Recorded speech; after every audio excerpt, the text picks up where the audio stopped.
Hello and thank you for joining us on the Capitol Report on NTD television. I'm your host, Steve Lance. Democrats on Capitol Hill are facing mounting pressure to get soaring gas prices under control. So today, House Democrats narrowly passed a bill to target oil and gas companies who they accuse of price gouging. But even some within their own party say this won't help and could make things even worse. NTD's Melina Wisecup has more.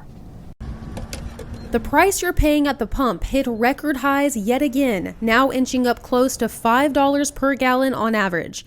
This leaves Democrats in control in Washington scrambling for solutions. And what we're doing is trying to give whatever tools are possible to the federal government, to federal agencies, to try to do what we can to bring down prices. Today, the House passed a bill to prohibit oil and gas producers from selling fuel at prices that the government considers excessive during an energy emergency, with no specific price as a threshold. But even if this could make it to Biden's desk, it would not bring the price down anytime soon.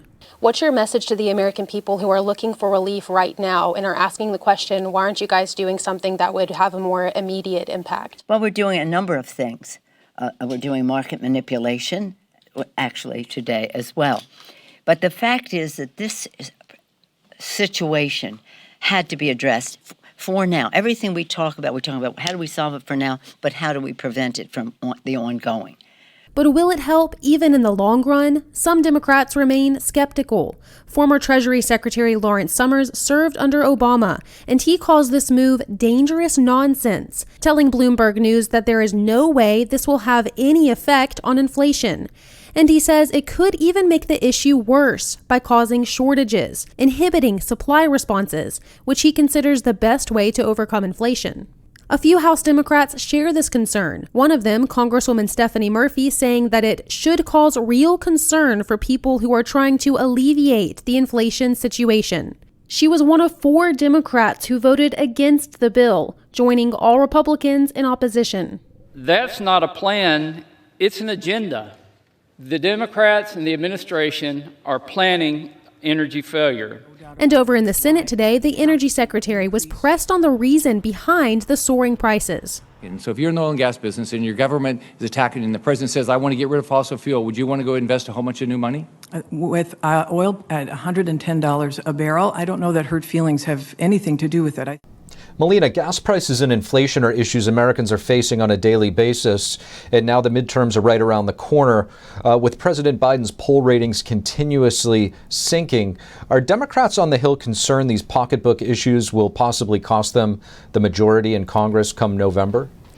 Well, Steve, the Speaker was asked if she's concerned that these pressing issues will affect the way voters are voting as they head to the polls for these midterm elections. And her response was essentially that these problems do exist. Democrats acknowledge that these problems exist, but she's hopeful that Americans will also keep in mind the proposed solutions that Democrats in control of Congress right now have put forth to solve some of these pressing issues. So for inflation, they're pinning their hopes on the U.S. competition bill that's meant to invest more in our domestic research, technology development, and also invest more in the domestic production of those semiconductor chips, which are in everything from laptops, smartphones, cars, that it's expected to lower the price of some of those products. But as we know, inflation is also driven by those higher gas prices. A lot of the inflation that we're seeing is driven by those higher gas prices.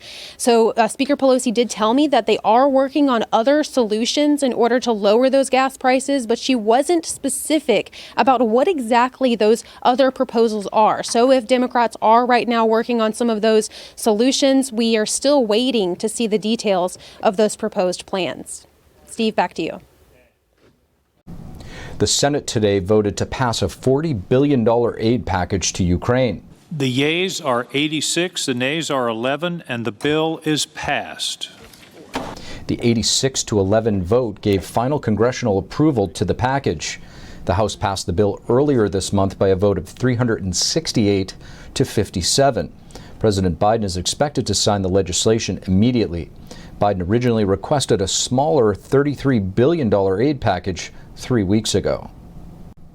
And when high-profile tragedies with a racial component occur in the United States, there's a responsibility on the media and those in positions of influence to unite rather than using it as a political opportunity to manipulate raw emotions.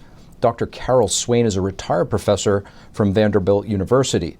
We had a chance to speak to her about the shooting that took place in Buffalo. Dr. Swain, thank you so much for joining us on the Capitol Report. It's my pleasure.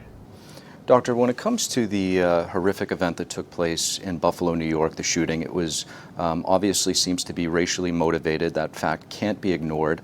There also seems to be a mental health aspect involved here. Moving forward, the days after, what do you think is the proper way to assess these types of events?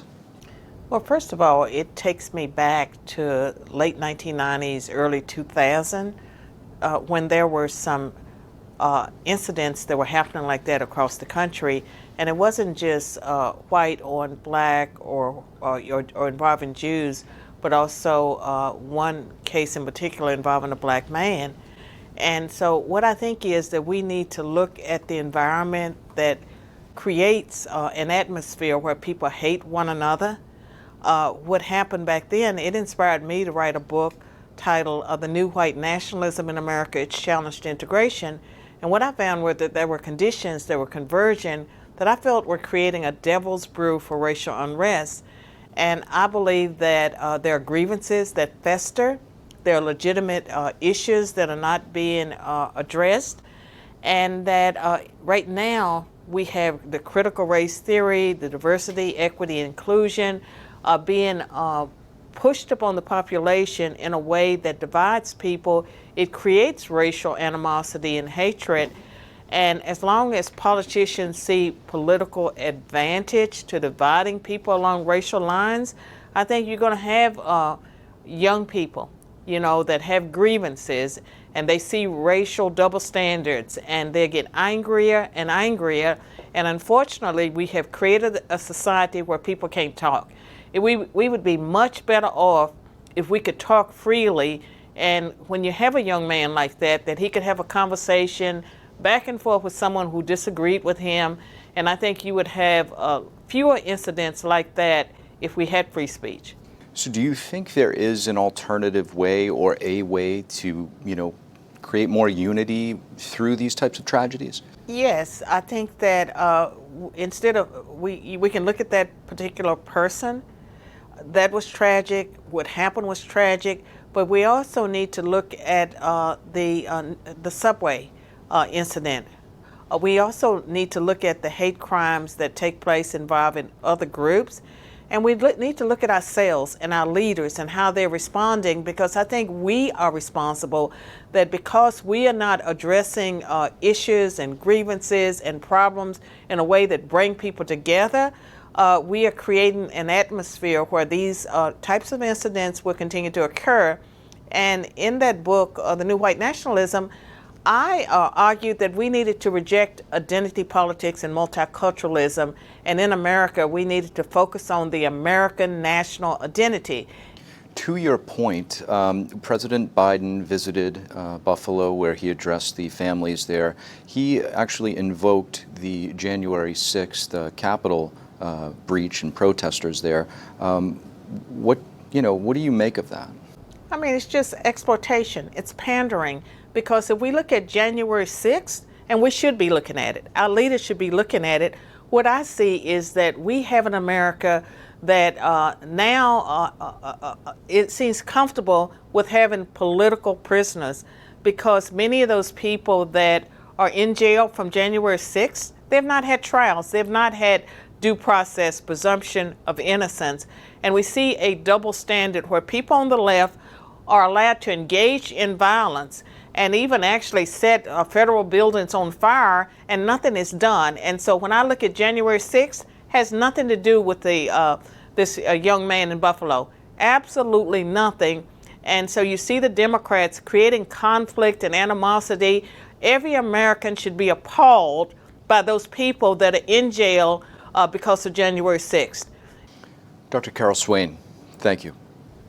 My pleasure. Thank you for watching the Capitol Report. If you want to see our full broadcast, check us out at epochtv.com.